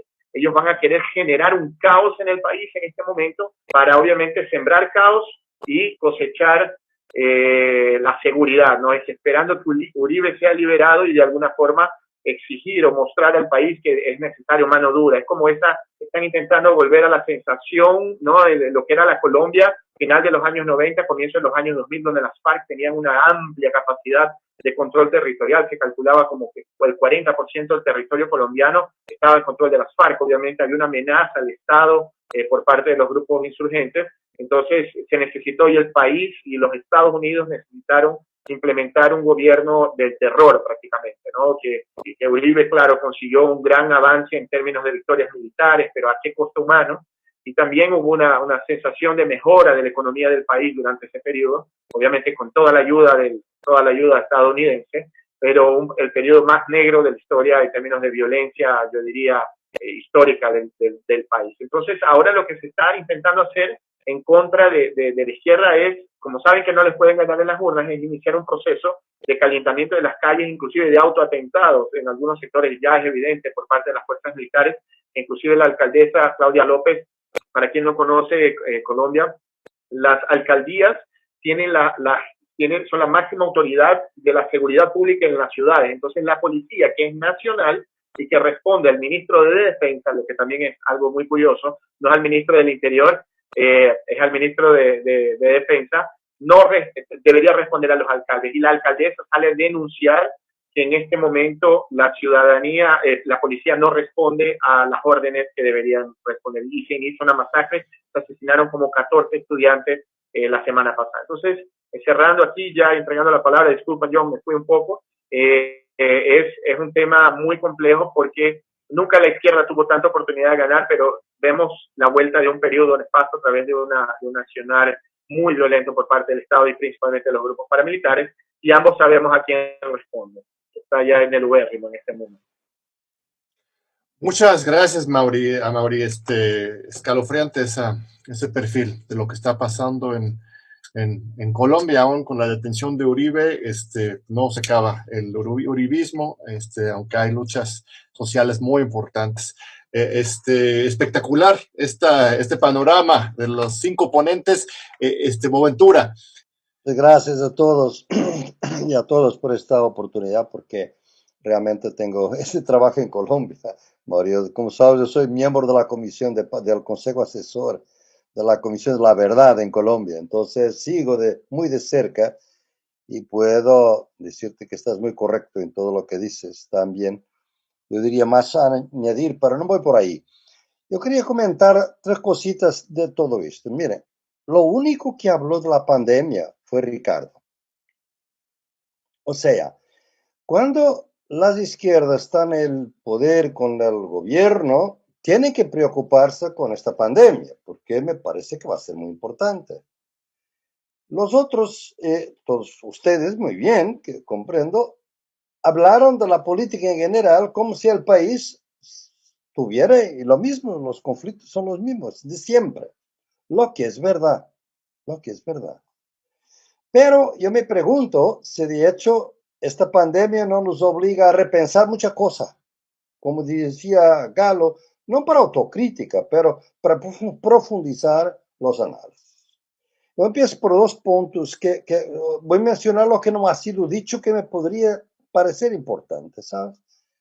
Yo trabajo bastante con jóvenes, raperos, otros de cultura juvenil, que están con los derechos humanos en Colombia, por ejemplo, en el Cauca, con los indígenas, etc. Y ¿saben lo que me preguntan, por ejemplo, ahora? Aquí me preguntaban eso antes y me preguntan ahora por Ecuador, me preguntan en Bolivia, me preguntan en Brasil. Profesor, ¿será que yo voy a votar en las próximas elecciones? ¿No es todo lo mismo, izquierda y derecha? ¿Qué diferencia hay? Después unos son corruptos, otros se van, otros no sé qué más. Ya muchos llenos de fake news, de manipulación de noticias falsas, como ustedes pueden imaginar. Yo me pregunto, y yo les digo, obviamente, no, ustedes tienen que votar. Miren cómo están las cosas, intentar de crear, digamos así, una pedagogía de izquierda, una pedagogía política. Porque los jóvenes, de alguna manera, se han aislado. Yo pienso que la izquierda latinoamericana ha perdido los jóvenes. Y eso se nota con los movimientos sociales. No estoy diciendo que es general, de ninguna manera. Los jóvenes están en fuerza en este momento en la renovación de Chile, en las luchas por el plebiscito. Por favor, no, sabemos. Y en Argentina también han sido muy fuertes, ¿no? Pero cuando los gobiernos llegan al poder y cuando la política se institucionaliza, se olvida los jóvenes, ¿no? Y estos jóvenes son los que van a ser más impactados por la pandemia en el futuro. No hay, mira, tantos jóvenes que estaban con nosotros que no tenían ni un proyecto de vida ahora. Por ejemplo, en Brasil hay una riqueza enorme de jóvenes en la cultura, en proyectos que fueron criados. Todos estos proyectos eran precarios, eran proyectos. Con el Estado, de repente no hay nadie. La gente pasa hambre. Hay hambre. Entre clases medias, lo que llamamos la pobreza abrupta. La gente que cae en la pobreza de un día al otro, ¿no?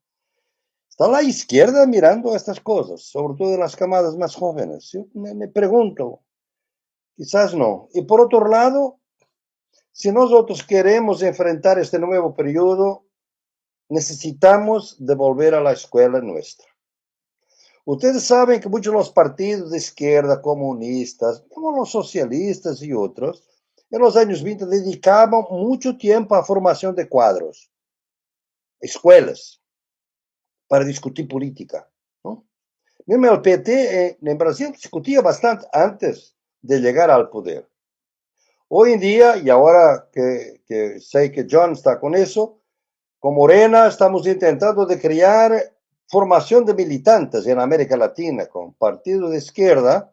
Juan Carlos Monedero está en esto, estoy en eso, y vamos a dictar clases y todo eso. Me parece que es necesario formar militantes no de partido, pero de izquierda. Porque los partidos hasta ahora es, yo soy comunista, formo los comunistas. Yo no soy comunista y no vamos así. Entonces tiene que haber una cultura distinta, ¿no? Y eso exige una otra militancia que no ha sido mencionada que me parece. Una tercera ausencia, de alguna manera, no tan grande, ¿no? Pero razonable, fue el imperialismo estadounidense.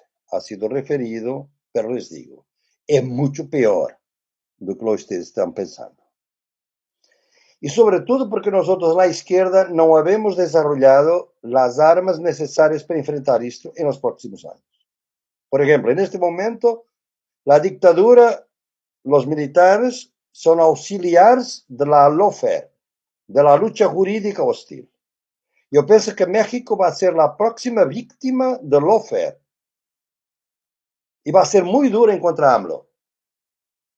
No sé si AMLO está consciente que va a tener que defender su patrimonio y sus ministros en los jueces en el futuro para que no puedan volver nunca más. Y cuando va a salir Alberto Fernández, se tiene que salir mal, así, por supuesto. Van a hacer lo mismo. No es para que salgan derrotados, es para que no vuelvan. Es lo que estamos a ver con Ecuador y con Bolivia, ¿no? Es necesario que no vuelvan, porque saben que si vuelvan, van a ganar. Es tan sencillo como eso. Entonces no hay democracia en ese sentido. Y nosotros no habemos desarrollado una política judicial, para el judicial, al contrario. Habemos permitido, quiero dar una nota a Ricardo, porque como sabes, estoy siempre muy interesado en esta cuestión de los jueces. Estoy mirando cosas en Argentina que no me gustan para nada, ¿no? Que es que realmente la formación de jóvenes líderes en los Estados Unidos, el gran porcentaje son jueces, procuradores de Ministerio Público. No son militares, van a la escuela, sí, la policía sigue a la Escuela de las Américas, no son jueces, jóvenes. Yo, en un estudio que estoy haciendo sobre Lava Jato en Brasil, estoy sorprendido por los centenares de jueces y promotores que durante los gobiernos de Lula estaban haciendo sus estudios en los Estados Unidos. Pagos por los Estados Unidos. Porque vienen las elecciones de los Estados Unidos. Yo estoy casi seguro. Yo pienso que los sociólogos son buenos a prever el pasado, nunca a prever el futuro, ¿no? Pero de todas maneras, lo que Mike Pompeo ha hecho y un grupo que está en Colombia ahora, de expertos militares norteamericanos, además de las 7 o 8 bases militares que tienen los Estados Unidos en Colombia, para algunos dicen que son 13, depende del tamaño de la presencia militar. Yo pienso que se destina a una invasión de Venezuela si es necesario para que Trump gane las elecciones. Y va a hacer como se hizo con Gaddafi. Porque no puede usar NATO, va a usar otros auxiliares. ¿No? El trabajo sucio va a ser hecho por Colombia y por Brasil. Si es necesario, puede ser que no sea necesario. Puede ser que un fraude electoral es suficiente. Y Trump está convencido que por el fraude, Trump no va nunca a salir. Estoy seguro. Va a ser muy difícil que Trump salga por perder las elecciones, ¿no? No va a dimitir, etc. Porque tiene que ser como AMLO. Tiene que ganar. Biden debería ganar como AMLO a la tercera vez y por muchos votos para que no sea posible el fraude. Biden no va a ganar por muchos votos. Entonces vamos a entrar en un periodo muy difícil. Y el difícil es este. Es China, Estados Unidos. Y Argentina va a ser la próxima víctima. Te digo, Ricardo, habla con Alberto y dice, cuidado, Alberto. Todo el negocio que tú das a los chinos es un acto hostil para los Estados Unidos en este momento. Yo sé que Argentina lo está haciendo bien, pero mucho cuidado. Lo que pasó con el litio de Bolivia, lo que va a pasar con los cerdos y con la agroindustrial. Porque nos han dicho ahora claramente que ustedes, si nos tocan nosotros, nos vamos a derrotar. En este momento, los países están suficientes. No necesitamos más 2 gobiernos de izquierda en el continente. Necesitamos que AMLO aguante, por un lado, lo que es difícil, ¿no? Porque AMLO va a ser víctima de todo lo que puedes imaginar y comete sus errores también, por supuesto, ¿no? No es simplemente presión externa. Pero necesitábamos de un cambio en Chile, necesitamos de un cambio en Argentina y probablemente uno en Brasil, pasemos un poquito más fuertes para enfrentar a los Estados Unidos. Porque en este momento es muy difícil enfrentar a los Estados Unidos en cuanto Trump está. Y sabemos que Biden no va a ser muy distinto, va a ser más sutil. Quizá no va a invadir, Pero realmente las invasiones han sido hechas por gente también del Partido Democrático, como sabemos, ¿no? En los Estados Unidos. Entonces, yo pienso que esto me parece que es otra nota que deberíamos... ¿Sabes una cosa? A todos ahora les quería decir que durante mucho tiempo, yo como he vivido hace 35 años, que vivo la mitad del año en los Estados Unidos, a veces cuando yo hablaba de esto, la gente, viene Boaventura con su mania de la teoría de la conspiración, nosotros, y sobre todo en Brasil, porque Brasil es tan grande. ¿Cómo pueden los Estados Unidos instrumentalizar a este subcontinente? Había un triunfalismo. Yo me recuerdo de hablar con Lula. Y Lula no puede ser. Los Estados Unidos no tienen poder para eso. Yo pienso que estas son las cosas, digamos, nuevas. Y tal vez la última de todas, es el lenguaje. Nosotros no sabemos hablar con la gente del pueblo hoy en día, sobre todo los partidos. Los movimientos sí. ¿Quién sabe hablar con ellos? Los pastores evangélicos neopentecostales. Son ellos que saben el lenguaje de la gente. Y la gente no es marxista, no es comunista, no es nada, quiere comer. Algunos se sorprendió en Brasil que los que estaban por detrás de Lula vino ahora una renta a Brasil, un auxilio emergencial y la gente se pasó a Bolsonaro. Es también una fatalidad. Pero cuando viene alguna cosa buena, la gente identifica. Identifica lo bueno que viene. Es Lula, ha traído dinero, muy bueno. Alberto está trayendo dinero, es muy bueno. Pero eso no es lealtad. Cuando el dinero se apaga, la gente se va. Ahora es con Bolsonaro. Entonces necesitamos de crear ciudadanía. Y a pesar, yo estaba con Rafael, obviamente, muchas de las cosas, pero siempre decía, y Galo me gustó oír a Galo, porque yo fui uno de los primeros a salir del debate del socialismo del siglo XXI. ¿Y sabes por qué? Porque las primeras discusiones que estivemos en Ecuador con el ministro, ¿cómo es nuestro ministro que estaba con nosotros también en México, que fue, ay, querido amigo, que fue ministro de los extranjeros de Rafael? Ricardo Patiño. Ricardo Patiño, un querido amigo. Estábamos ahí, yo dije, Ricardo, yo me rehúso a discutir el socialismo del siglo XXI si no hacemos una crítica al socialismo del siglo XX. Y hablaba no solamente de la Unión Soviética, sino también de Cuba. Y como no podíamos discutir o criticar a Cuba, no podíamos discutir eso. Y entonces yo salí del debate, porque ahí no íbamos adelante. Yo he estado en Cuba, antes de la pandemia estuve en Cuba, pero la gente estaba en Cuba criticando estas cosas. Entonces, mis queridos amigos, yo pienso que el debate es muy importante y pienso que ustedes están pensando lo que es necesario. Yo lamento tener que salir, pero seguimos el debate. John y cada uno de ustedes organizan varias cosas. Yo estoy siempre que puedo y voy a estar con ustedes. Muchas gracias. Adiós. Gracias. A ver, bueno, creo que la última intervención de Boa fue muy significativa. Deberíamos dedicarle ahora una hora y media a discutir la intervención de Boa, porque planteó 3 o 4 cosas fundamentales. Obviamente el rol de los Estados Unidos. Yo le agregaría que estamos atravesando la crisis de hegemonía global de los Estados Unidos, y eso significa el encrudecimiento de su relación con América Latina. Estados Unidos mira de una forma más oscura, en todo caso, a su, entre comillas, patio trasero. Estoy totalmente de acuerdo con que los golpes actuales, aunque el caso boliviano nos plantearía alguna duda, no tienen la forma típica de los años 60-70, sino que van por el lado del lawfare, la utilización a destajo de la corporación mediática, que es otro actor fundamental. No hay lawfare, no hay jueces si no tienen la cobertura y la caja de resonancia de los grupos mediáticos que en nuestro continente están concentrados en muy pocas manos.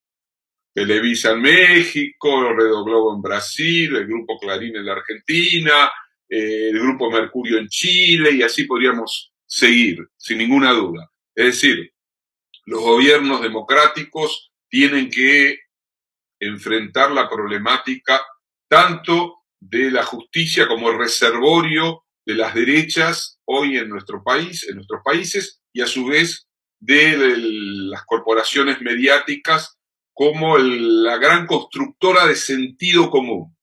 Sin esa construcción de sentido común es muy difícil que se impongan estas derechas que estamos viendo que han avanzado en los últimos años.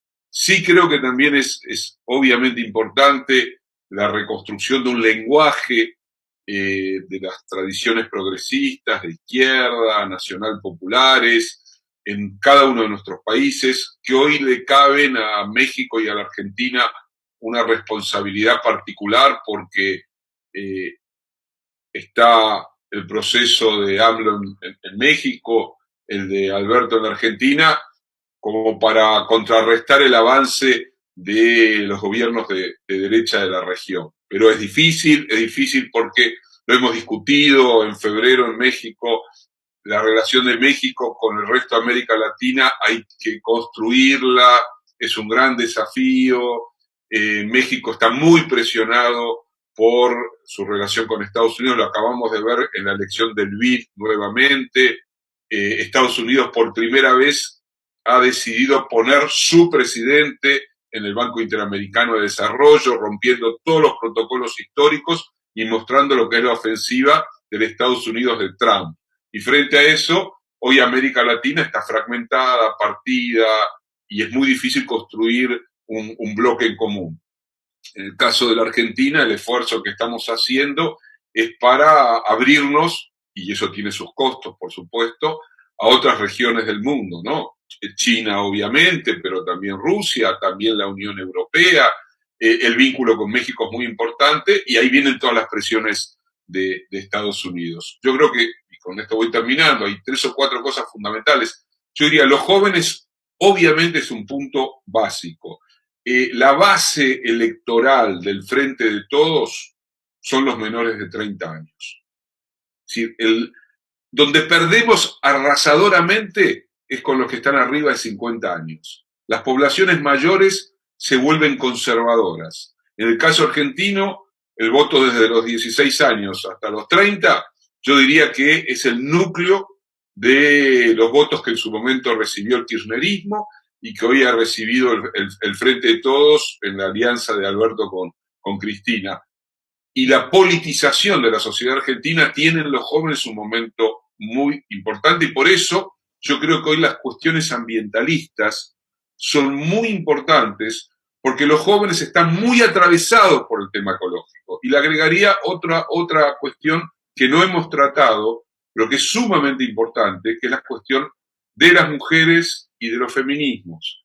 En el caso argentino han sido un actor básico en la lucha contra el neoliberalismo macrista, movilizaciones impresionantes y una fuerza simbólica que se va materializando en cambios de la vida social también muy importantes. Yo diría, estamos en un momento difícil, pero también es un momento de oportunidades donde efectivamente la pandemia nos hace replantearnos muchísimas cosas.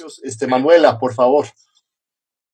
Bien, empiezo por donde para Ricardo, o sea, creo que tenemos que saber lo que decir y cómo decirlo.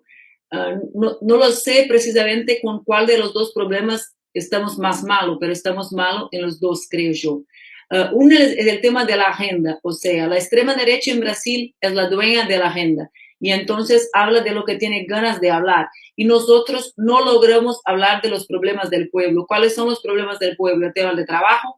Y un tema de trabajo no el mismo que era en los 80, sino que atravesado, marcado por la cuestión de género, como ha dicho Ricardo. O sea, hay un debate, una falsa polémica tremenda en la izquierda de Brasil, en la izquierda global, a mí me enoja que exista, pero hay, y no hay como negarlo, que es el tema de cuál es el espacio del feminismo o de las luchas antirracistas en la izquierda. Y las personas se tapan los ojos que el tema de dónde pasa el feminismo y la cuestión racial es el tema de trabajo. O sea, tenemos que hablar con las mujeres que están desempleadas, no es por las mujeres en abstracto como si fuéramos liberales, sino que las mujeres más pobres, las trabajadoras más pobres, están sufriendo horrores con el fin del Estado, con las políticas, sobre todo en la pandemia. porque sigue el trabajo, no sigue la escuela, son las únicas responsables por la familia real, que no es la familia de la extrema derecha. O sea, la agenda para mí entonces tiene que ver con eso, con trabajo, con el tema en Brasil de la hambre y, en mi opinión, del trabajo de niños, porque volvió en Brasil el trabajo de niños. Es algo tremendamente triste. Y el tema de cómo, yo me acordaba, Foster, cuando hemos estado en la Claxo, en Buenos Aires, al fin de 2018, es una pena que Boa no esté más con nosotros, porque yo tenía que hablar de la conjuntura de Brasil. Estábamos liquidados en las elecciones presidenciales y las personas tenían ganas que yo hablara de Buenos Aires, de Bolsonaro. Y yo me quedé hablando como media hora acerca de las dos ágoras, de las dos realidades, de cómo la fake news, de la comunicación había hecho que estuviéramos en dos realidades distintas. Y la gente me miraba como que dice, está completamente loca, salió de las elecciones loca, ¿no? O sea, no está hablando de lo que tiene que hablar. Y la verdad es que eso es lo que tenemos que hablar. No sabemos cómo nos comunicar, no con la juventud, sino que con nadie, porque no comprendemos lo que son las redes sociales, no comprendemos y cuando creemos que comprendemos, creemos que es acerca de comunicación y no es acerca de comunicación solamente, es acerca de organización social de una manera que tiene cosas buenas como el tema de la horizontalidad política, que tiene mucho que ver con nuestros partidos que son muy centralizados, o sea, ¿por qué quien está con nosotros no está en nuestros partidos? Ricardo ha hablado de la frente de todos, pero con esto tenemos que recordar la cámpora o qué significa el trabajo, ¿no, Ricardo?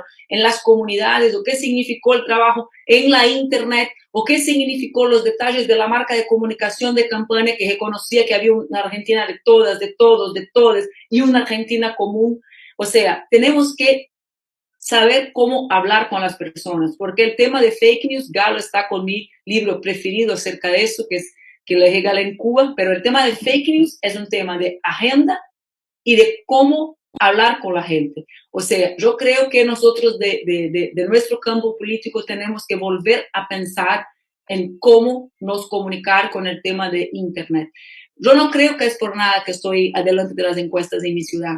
Creo que es porque hace 15 años la izquierda me dice que soy una ridícula, que quedo mi tiempo en la Internet hablando con la gente. Tiene que ver con eso.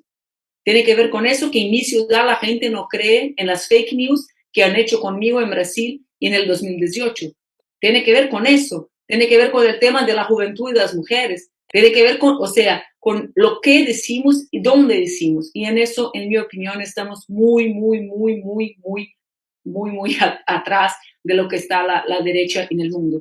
Y yo repito, eso tiene que ver con nuestra dimensión de organización. Y eso es algo importante. Yo estudio mucho lo que pasa en Argentina. No soy Foster, por supuesto, pero como brasileña lo estudio. Y creo que hay algo importante, que es el tema de cómo lograron construir la unidad y el tema que ellos tenían un proyecto de un partido que nunca fue centralizado como los partidos de nosotros. Tenemos que pensar en eso.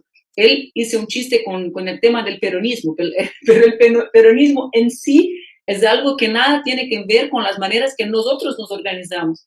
Con partidos más, es al revés de eso. O sea, cuando miramos a la realidad desde arriba, tenemos las movilizaciones sociales en Argentina, la cuestión de género, tenemos la cuestión de la juventud, pero también tenemos la cámpora y los barrios más pobres, pero también tenemos una otra estructura partidaria que no es común lo que tenemos, con lo que tenemos en Brasil.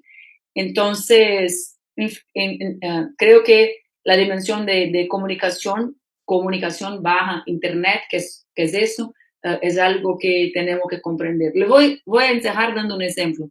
En la semana pasada, en Porto Alegre, estamos con PT, como ha dicho Boaventura, que están nos apoyando en la candidatura. Pero hace como 8 días, el PT ha hecho un esfuerzo tremendo para construir una agenda para el país. Y ha hecho un documento bellísimo. Estábamos nosotros, estaba toda la izquierda junto con ellos. Cuando yo miré en la tela lo que estaban haciendo, no creía. Porque tenían como 300 páginas y hablaban como si vivieran en los 80. O sea, estaba Lula, con todo lo que significa Lula, hablando así como... Y yo pensaba, pero estamos en la Internet. ¿Cómo es posible que no hable con el pueblo? ¿Cómo es posible que no hable acerca del problema del pueblo con el pueblo, en vivo? O sea, como si fuera ¿no? Con la dinámica que la gente tiene ganas de tener para mirarse. O sea, son cosas muy elementares que creo que no comprendemos y que cambiaron profundamente a la gente. Creo que tenemos que oír los jóvenes que están con nosotros. Eso es algo que tenemos que hacer. Y a las mujeres. Entonces piensen, tenemos partidos centralizados por hombres que no son jóvenes y que son blancos. Eso no es yo soy marxista-leninista, o sea, soy la única que sigue en el Partido Comunista, de todos nosotros. Entonces no es algo que dice, mira, estoy hablando que no hay clase social o no hay trabajo. No es nada de eso. Estas personas también trabajan, también están en la clase trabajadora. Y creo que oírlas nos va a conectar más una vez con la posibilidad de vencernos las elecciones. Gracias. Para mí es siempre una alegría, un honor y una profunda alegría estar con ustedes desde México, que junto con Argentina son hoy una esperanza muy larga para nuestro continente, que sigamos juntos. Y gracias también por todo lo que representan con lo que hacen con nuestros hermanos. Yo cuando miro a Galo y me acuerdo de nuestras últimas conversaciones en Cuba, imagino que un país que tiene a la gente, que pierde su patria para los golpistas, es un país más amigo de todos, porque siempre pensamos, tenemos para dónde ir en un lugar donde van a respetar nuestras historias y nuestros cuerpos, porque es acerca de eso que hablamos. Gracias. Muchísimas gracias a ti, estimada Manuela. Sí, efectivamente, México es casa de todos ustedes y trabajemos juntos, por favor. Galo, adelante. Yo creo que aquí hay un elemento que tiene que dinamizar un pensamiento renovado. Vemos en la simbología de la hegemonía un cambio estructural que viene desde hace algunos años, al punto que su impacto ha sido tan grande que hoy ya no es ningún estigma en ningún país ser agente de la CIA. En los años 60 y 70 había casi un INRI. Recuerdo el caso de José María Egas, quien fue colaborador de la CIA, denunciado por el libro de Philip Baggi, Inside the Company, y que pidió disculpas, él como catedrático de la Universidad Católica, al país entero. Bueno, hoy nadie pide disculpas, por el contrario, hay orgullo y se ufanan de pertenecer en función básicamente de esa simbología de la hegemonía. ¿Y qué puedo decir al respecto? Netflix, por ejemplo, en gran parte de sus expresiones, el agente se ha cambiado la naturaleza de víctima y victimario. Entonces, el héroe, para entrar también al tema feminista, el héroe es agente de la Central de Inteligencia Norteamericana. La heroína viene de Bolivia, Colombia y México. Entonces, ahí existe ya una irradiación de esa especie de ufanidad y orgullo de pertenecer a las agencias de control internacional. Yo creo que ahí hay un impacto. ¿Recuerdan ustedes cuando Dorfman y Matelar escribieron aquello de Para leer el Pato Donald? Y que parecía una locura maniquea, se decía, de interpretación. Bueno, Disney era el mayor esquirol dentro de Hollywood, por si acaso. Y lo dice Lauren Bacall, no lo dice Gregory Peck, que digamos era con Kirk Douglas, la gente de izquierda de entonces, o Orson Welles, aquel que dijo que lo terrible de la izquierda norteamericana es que denunció a sus amigos y compañeros no para salvar vidas, sino para salvar sus piscinas. ¿Recuerdan aquella frase de Wells? Entonces yo creo que en la simbología nueva de la hegemonía se instala esto, la naturaleza ya no del estigma, sino del orgullo de pertenecer a la central de inteligencia, ya que decía Boaventura, no hemos citado las fuentes primigenias por donde el neocolonialismo nos invade. Respecto de la juventud, yo creo que aquí hay un elemento que sí se ha dinamizado, por lo menos en lo que se refiere al movimiento de Revolución Ciudadana. Se hablaba mucho de por qué se utiliza la misma gente de siempre. Y cuando propusimos y hemos propuesto a Andrés Arauz, un economista de 35 años, doctorante de la UNAM, tú lo conoces, John. Bueno, ahora se dice, ¿y este desconocido de dónde salió? Y es que representa, evidentemente, una generación absolutamente distinta. Y a él lo acompañan Ronnie Aliaga, por decir algo, y doy los nombres, porque viene de un movimiento como los Latin Kings, y hoy es asambleísta y es candidato nuevamente. O Yajaira Urresta, quien perdió un ojo en la represión de octubre del año pasado. sea, Irene Noriega tiene 22 años. Es decir, hay en el movimiento Revolución Ciudadana, pese a todo lo que ha ocurrido, pese a la proscripción, a la persecución y al estigma de los medios, sin embargo, hay un remozamiento que permite tener una capacidad de observar el futuro con ojos distintos, con ojos de porvenir. Respecto de la mujer, yo creo que aquí, yo acabo de publicar este año en México Mujeres en las Tormentas, y acaba de publicarse también Mujeres de Pichincha, que es en el Ecuador un libro sobre 4 mujeres fundamentales en la historia del siglo XX, cuando todavía el etnicismo no partía en dos la estructura de los movimientos indígenas, y las 2 máximas lideresas indígenas eran miembros del Partido Comunista. Pero el etnicismo, con el aparecimiento de su propio partido, rompió ese vínculo que se había establecido, urbano, campo-ciudad, en torno a esa dirigencia comunista de los años 30, 40, 50 y que llega a irradiar hasta 1970 gracias a la longevidad de una de esas dirigentes, Tránsito Amaguay. Pero yo creo que esa lucha y la manera de hablar, la manera de decir a lo que se refiere a Manuela, tiene necesariamente que ser remozada y está en los jóvenes remozar. Yo no me puedo autoimponer un discurso distinto. Es decir, yo tengo 63 años, no voy a competir en las Olimpiadas, no voy a ser atleta, no voy a ser Usain Bolt. Y no es que tenga un aletargamiento del pensamiento, que pienso que la izquierda debe remozarse siempre, pero no es solo que nos corresponde a quienes lideramos hace un tiempo al movimiento, por ejemplo, sino a esa nueva camada de gente y que afortunadamente está allí. Quizá lo que tendríamos nosotros la alternativa. ¿Qué hacer? Alexandra Kollontai decía a los fundadores del bolchevismo, lo único que nos toca es escribir las memorias. No es nuestro caso, por supuesto, porque no es la tragedia que ellos vivieron. Lo que tenemos que hacer... Muchas gracias, querido Galo, perdón.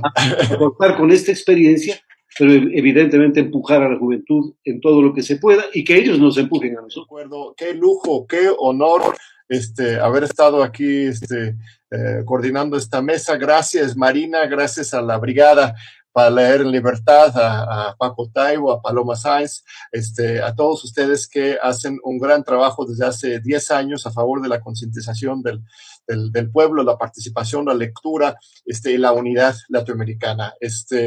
Nos vemos en la próxima mesa y un fuerte abrazo a todos y todas ustedes. Agradecemos muchísimo a los compañeros que nos acompañaron durante esta mesa de América Latina, súper interesante los que nos dijo Boaventura de Sousa Santos, junto con Galo Mora, con Manuela, que como vimos va muy arriba en las encuestas en Brasil y parece que es una luz en la oscuridad que está en Brasil, el compañero Foster con siempre su sabiduría hablando de lo que está pasando en Argentina y lo que nos comentó Amaury Chamorro sobre lo que pasa también en Ecuador y en Colombia. A razón de esta charla, estamos muy entusiasmados de compartirles que tomaremos como pretexto esta charla que tuvimos para poder regalarles 3 libros por parte de Para Leer en Libertad, Claxo y la Fundación Rosa Luxemburgo, que son quienes nos patrocinan. Mi compañero es que íbamos a hablar tantito de estos libros para que se entusiasmen y quieran ir por ellos. Así es, no sería una charla completa de la Brigada para Leer en Libertad si no regaláramos libros relevantes al tema que se estuvo discutiendo, ¿no? A los temas que se estuvieron discutiendo, a la crisis que vive toda nuestra región de América Latina, una crisis llena de peligros, pero también esperanzas, como acabamos de oír, ¿no? Entonces, por ejemplo, uno de los libros que vamos a regalar es La Vigilia Lula Libre, de Áurea López, una autora brasileña, que se trata, si ustedes no lo saben, la Vigilia Lula Libre fue el movimiento social que se organizó durante los días en que el expresidente Lula estuvo preso por cargos que se demostraron al final totalmente basados en su disidencia política y en nada más. Bueno, pues durante estos meses la gente se juntaba afuera de la de la cárcel y le gritaba todas las mañanas, buenos días, presidente, y todas las noches, buenas noches, presidente. Y esta es una crónica del movimiento social que lo acompañó y que por una vez terminó en final feliz, en efecto, en la libertad de Lula, que fue un preso político durante la transición del gobierno de Temer al de Bolsonaro. Otro de los libros que vamos a regalar y que viene mucho al caso después de esta charla y que el mismo Boaventura lo señaló hace algunos momentos en una de sus participaciones es La cruel pedagogía del virus, que es de su autoría y que habla de lo que está pasando en América Latina, sumergida en la crisis sanitaria del COVID-19 y cómo en particular a esta región del mundo le afecta en muchos más sentidos al encontrarse con países que no cuentan con seguridad social para la mayoría de su población. Boaventura plantea que esta nueva realidad, por así decirlo, debe de ser feminista, ecologista, anticapitalista, descolonial y antirracial. Y sobre todo nos plantea una pregunta súper interesante porque nos dice ¿qué significa esta cuarentena para la mayoría de los latinoamericanos que día a día tenemos que salir a trabajar para poder tener el dinero suficiente para sobrevivir a ese mismo día? Entonces, bueno, es una cosa súper actual y yo creo que todos deberíamos de leerlo. Para poderse llevar este libro de manera física, solamente tienen que acudir a las instalaciones de la brigada, que está ubicada en la calle La Castañeda número 44, en la colonia Mixcoac. Durante estos días, del 9 al 18 de octubre, estaremos abiertos de 11 de la mañana a 6 de la tarde. Nos parece muy importante, ¿no? En un medio cultural donde los libros no siempre son accesibles por su precio, etcétera, mantener esta vocación de la brigada de hacer que el libro sea algo que damos por vocación militante, no vendemos. Entonces, para quien esté interesado en estos temas, puede ir a recoger estos libros a las oficinas de la Brigada para Leer en Libertad. Están cerca del Metro Mixcoac, está muy cerca del Periférico, es una callecita de Mixcoac que desemboca en Periférico, ahí en Castañeda 44, pueden tocar el timbre y sin juntarse con otras personas y sin arriesgar su salud, les regalaremos un ejemplar de cualquiera de estos libros o de los otros libros que vayamos presentando durante esta feria, ¿no?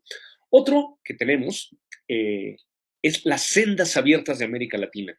Este es un conjunto de ensayos de distintos intelectuales, políticos y militantes y activistas sociales, hombres y mujeres de primer nivel, que junto con Claxo seleccionamos y llevamos a ustedes, y como ustedes se dan cuenta, el título, Las Sendas Abiertas de América Latina, hace referencia y juega con el famoso libro de Eduardo Galeano, Las Venas Abiertas de América Latina, en este caso poniéndole un toque de esperanza, porque además de las venas, las sendas de América Latina también están abiertas, en el sentido de mostrar una esperanza, un camino hacia adelante.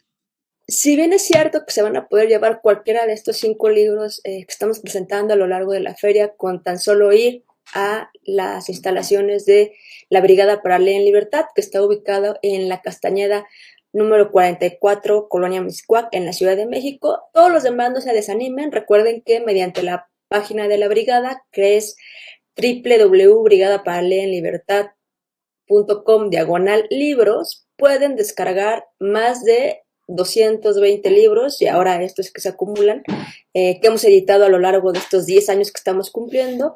Lo único que les pido es que tengan activas las ventanas emergentes, sea cual sea el navegador que ocupan. Uno de los libros que vamos a estar presentando el día de mañana, sábado a las 8 de la noche, y que a mí en lo particular me entusiasma mucho, es Un útero es del tamaño de un puño, de la compañera Angélica Freitas, traducido por Paula Abramo, y es una antología de poesía feminista, y digo feminista porque Angélica se reconoce así y su poesía busca ser subversiva. Angélica tiene en este libro poemas que nos hacen reflexionar, reír, caer en lo absurdo y sobre todo ironiza todo el tiempo y es duro políticamente. Le pega patriarcado y a estas ideas o a este imaginario colectivo en lo que se le exige a la mujer ser un tipo de estándar o un tipo de mujer. De verdad es un agasajo leerlo. Este libro es un clásico contemporáneo de la literatura brasileña y marcó un antes y un después en la escritura de poesía feminista y LGBT, porque durante el año 2019 fue objeto de una moción de censura por parte de la Asamblea del Estado de Santa Catarina en este horrible momento que viven todos los compañeros brasileños y brasileñas bajo esta dictadura del presidente Bolsonaro y su ultraderecha que lo acompaña en todo momento. Sí, y es también una ilustración muy bonita de lo que puede ser la literatura, que no es algo, y en particular la poesía, que no es algo que esté separado de la vida cotidiana, de la sexualidad y tampoco de la política, ¿no? Es un libro que enfrentó la realidad y la realidad reaccionó contra el libro y nosotros tomamos partido publicándolo y regalándolo abiertamente en un acto de solidaridad con Angélica y con la gente, en particular las mujeres, pero con todos los brasileños que enfrentan esta oleada retrógrada en su país, como acabamos de oír hablar.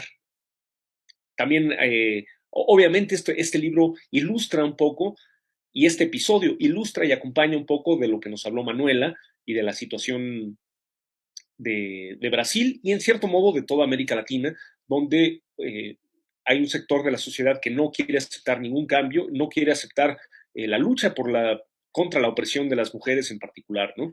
Entonces creo que este libro es muy bonito. Esta Feria del Zócalo, la primera que hacemos de esta manera virtual, queremos de alguna manera mantener la vocación popular masiva de la brigada, de las cosas que hacemos. Entonces vamos a estar teniendo, en vez de una carpa propia, como normalmente tenemos en el Zócalo de la Ciudad de México, esta vez vamos a tener una especie de bar, o sea, un horario específico, entre semana, todos los días que dure la feria. A partir de las 8 de la noche vamos a estar teniendo nuestras presentaciones, nuestras conferencias, como estas que tuvimos hoy, las que vamos a tener en los siguientes días, y el último día empezando a las 6:30 de la tarde. Yo no me quiero despedir sin antes recordarles que la Castañeda número 44 durante estos 10 días del 9 al 18 de octubre va a funcionar como un stand de venta para el material que tiene normalmente la Brigada para Leer en Libertad en las ferias, que ustedes perfectamente conocen. Saben que pueden bajar nuestro catálogo de venta desde nuestra página web, entonces ya sería solamente cosa de ir directamente a la Castañeda a recogerlos, o si no quieren bajar el catálogo, nosotros vamos a imprimir varios catálogos para las personas que nos acompañen o que nos visiten durante estos días en la Castañeda, puedan revisarlo y nos puedan decir qué es lo que se quieren llevar. Y recuerden que aparte de que se van a poder llevar alguno de estos libros de regalo que estamos haciendo, van a tener la oportunidad de comprarnos libros que saben que siempre tenemos a un precio increíblemente más bajo de lo que pueden encontrar en otros lados, y sobre todo vamos a tener 2 mesas habilitadas con libros de super oferta. Ojalá nos puedan acompañar alguno de estos días. Vamos a tener todas las medidas sanitarias necesarias porque pues tenemos 6 meses sin salir a las calles y nos es importante saber que todavía nos recuerdan y que el material que tiene la brigada les interesa. Ahora con esto están conociendo a la brigada, porque la verdad es que este modo virtual de hacer ferias puede que nos prive de algunos públicos, pero sin duda nos abrirá nuevos públicos también. Si ustedes no sabían no conocían a la Brigada para Leer en Libertad, somos una asociación civil encargada o dedicada a difundir la cultura literaria y política en una sociedad, la sociedad mexicana, que es muy elitista.